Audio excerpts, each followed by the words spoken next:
Ингушская делегация во главе с Юнусбеком Евкуровым приняла участие в торжественном открытии 8-го фестиваля культуры и спорта народов Кавказа, который в этом году проходит в Северной Осетии. Ежегодно в мероприятии принимают участие 7 команд. Это 700 участников. Соревнования проводятся по национальным видам спорта: армспорт, борьба на поясах, стрельба из лука и многое другое. Фестиваль впервые будет проходить в течение 2 дней. Это сделает мероприятие более масштабным и интересным. Культурная программа состоит из театрализованной музыкально-хореографической постановки, торжественного открытия фестиваля, церемонии награждения, интерактивной выставки-ярмарки, национальные подворья народов Кавказа и масштабного гала-концерта, закрытия фестиваля культуры и спорта народов Кавказа.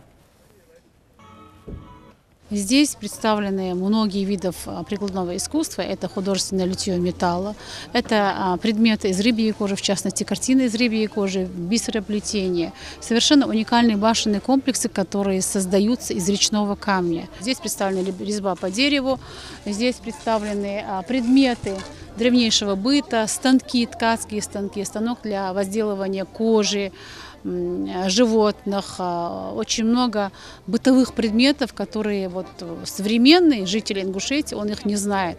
Мы хотели бы, чтобы не только жители Ингушетии, но и всего Кавказа знали, каким был наш быт, его уникальность, его простота. Ежегодно Чеченская Республика выставляет национальный двор. Здесь представлены ремесла, это резьба по дереву, керамика и другие виды работ от мастера, которые возрождают декоративно-прикладное искусство Чеченской Республики. Также Национальный музей сделал свою выставку холодного оружия, также керамики и старых антикварных вещей.